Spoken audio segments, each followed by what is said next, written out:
Howdy, partners. Teacup Kid here, and this is still my show. That's right, I've taken over, and you're not getting anywhere soon, partners. Oh my! When did that shiny gold thing get here? That's gotta be at least 35 carats. Whew!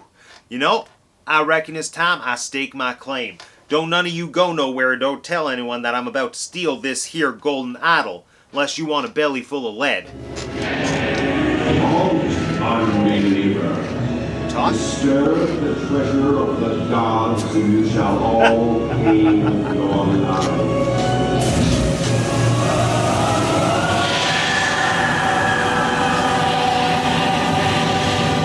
Hey, wait! What did I miss? What did I miss? What? Whoa! What a twist ending! Well then, I guess this just goes to show anything can happen at the movies.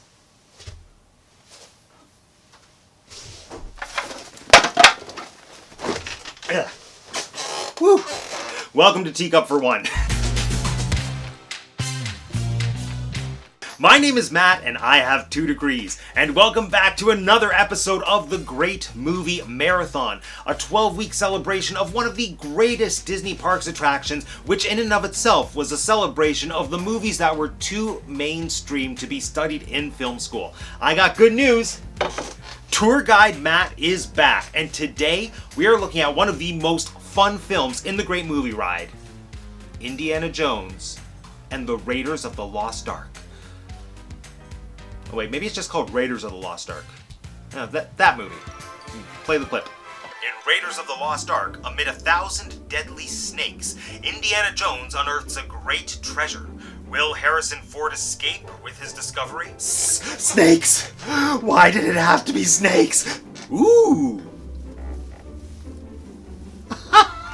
Great Movie Ride fun fact. Now, the Walt Disney Imagineers are known for hiding hidden Mickeys throughout their attractions, and the Great Movie Ride was no exception. But one of the hidden Mickeys in the Great Movie Ride was particularly adorable, because it wasn't just a hidden Mickey, it was also a hidden Donald. In the Raiders of the Lost Ark scene, on the wall, opposite the Indiana Jones animatronic, hidden among the many hieroglyphics, there was actually a depiction of Pharaoh Mickey being served cheese by Donald Duck. Isn't that adorable? How often do you actually see Mickey Mouse indulging in cheese? Not often enough, that's all I'll say. But there wasn't just a hidden Mickey and Donald. There were also hidden droids. I knew you'd like that one. Well, yes, obviously it was predicting your coming. No, you stay here. Okay, but no, more likely it was meant as a tribute to Indiana Jones's co-creator, George Lucas. Raiders of the Lost Ark was, of course, directed by Steven Spielberg, but it was a collaborative effort that was born out of the wild imagination of George Lucas. Steven Spielberg is Steven Spielberg. He's one of the greatest film directors of all time. He has directed consistently great movies in almost every genre. And then there's his best friend George Lucas, who is also a visionary director, but consistent isn't the word I would necessarily use for him. I mean, bear in mind, this is the guy who created Star Wars. I am your father. And then the guy who kept making Star Wars. I don't like sand. But digging into the history of Raiders of the Lost Ark, pun intended, gave me a new appreciation for George Lucas's style. Because here's the thing about George Lucas. He has the mentality of an avant-garde director, but he also has this pure love for nostalgia. And somewhere in the middle where those two things meet is where you find his 2 most successful franchises, Star Wars and Indiana Jones. And I know, right? And anytime you watch an interview with Spielberg or Lucas and they're talking about the creation of Indiana Jones, they always mention that they intended for Indiana Jones to be like a Saturday matinee picture. And I heard that for years and I never really understood what it meant. I mean, sure, I know what Saturdays are and I know what matinees are, but what does the time at which a movie screens have to do with an entire style of filmmaking? Well, it turns out a lot. And this is where I'm really showing my youthful ignorance, because the baby boomer generation experienced a movie-going culture that younger generations are never really going to have the pleasure of knowing, which was the Saturday matinee. Now, according to my labor-intensive Wikipedia research, Saturday matinees were more than just screenings of a single film.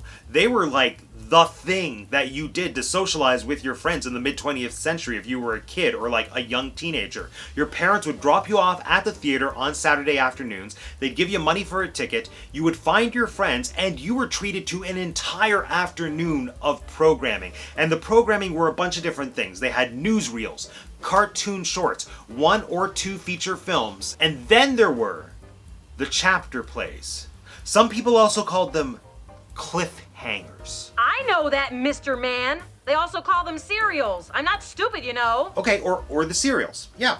And the entertainment culture surrounding these serials was unlike anything else, in some ways. In other ways, it was almost identical to the TV that we consume on a daily basis. So, these serial films, basically they were feature-length films, and in most cases they were longer than feature-length films. If you lined up the entire thing from start to finish, they would usually run 3 to 4 hours long. So, they had these 3 to 4 hour long films that were broken up into 12 to 15 chapters, with each chapter running for around 20 minutes long. So these chapters were programmed into the regular Saturday matinee programming as a means of motivating people to come back the next week to see how the story played out and to buy a ticket. Again, it was actually a pretty genius thing. From what I gathered, the culture surrounding these serials was like getting together with your friends once a week for a watch party for your favorite TV show, but in a giant theater with a bunch of other screaming kids. And candy. This was such a unique brand of entertainment that served a very clear purpose, reflective of the time period in which it was being made. These serials were being produced to grab an audience's attention quickly and to keep them so engaged that it made them want to come back the next week for more. As a result, these movies were usually genre pieces. They had a ton of action, adventure, melodrama, and fun. And this was an entertainment formula that Spielberg and Lucas grew up with and kind of gifted to the next generation with Indiana Jones. Now, obviously, Indiana Jones is a feature-length film. It has a typical 3-act structure, blah, blah, blah. Basically, it's not a 4-hour-long TV show cut into little chapters.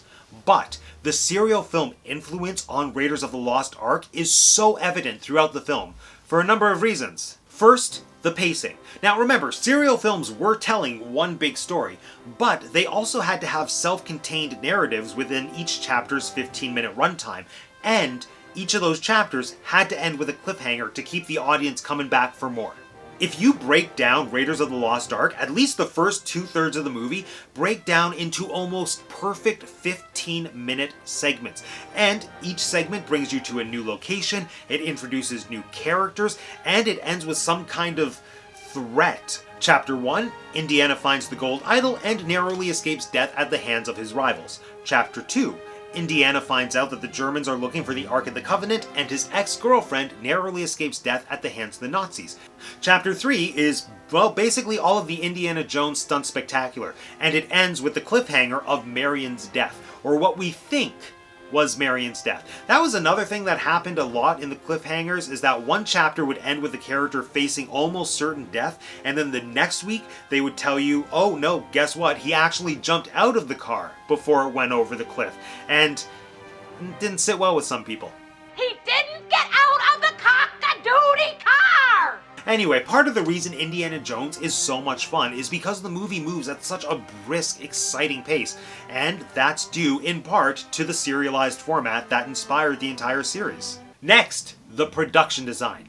Even though these serial films play out like low-budget melodramas, not unlike early Doctor Who, the production design is usually incredible. And that's because these serials were usually being produced by major motion picture studios, and they would recycle their set pieces, props, and costumes. So, if you look at Flash Gordon, which is one of the most significant serial films of all time, and one of the big influences on Indiana Jones, that was a Universal Pictures production. So, a lot of the costumes, set pieces, and props, or at least the set pieces and props, I don't know if they used costumes. Anyway, a lot of that stuff came from the Universal monster movies. Or, if a production didn't have access to those resources, they would use the resources they did have.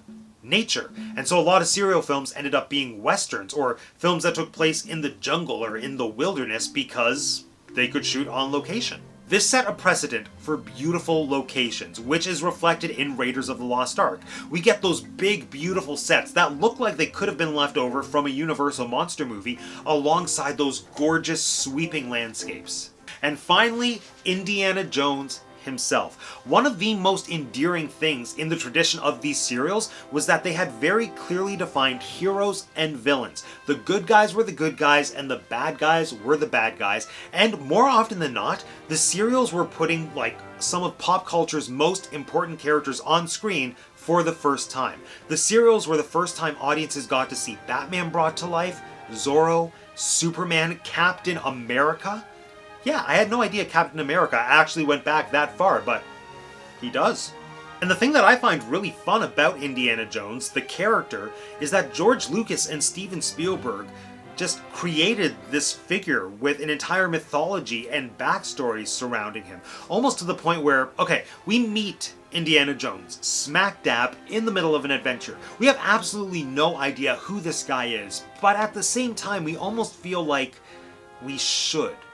As if this character has the same wealth of backstory and like backlogged comic books and pulp fiction pieces along the same lines as like a Superman or a Batman. And I don't think people realize what a bold move this was on George Lucas's part. He created not one, but two major franchises almost entirely out of nostalgia for a bygone period of entertainment. He just threw you into the middle of a story with no context, but the expanded universe was just so well thought out that it worked.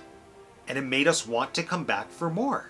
Speaking of which, I hope you come back for more of the Great Movie Marathon, because this concludes yet another episode of Teacup for One. Now, let me know in the comment section down below, which is your favorite Indiana Jones movie? And if you want to be the first to know when I release more episodes of the Great Movie Marathon, or just when I release videos talking about Shakespeare, Disney, Funko, or cats, make sure you're subscribed to the channel if you haven't subscribed already. If you haven't subscribed already, you got another chance coming right now. It is super easy. All you gotta do is click on my face. Thanks for joining me today, everyone. My name is Matt, and I have 2 degrees, and that's the Tea Cup for One. Kalima.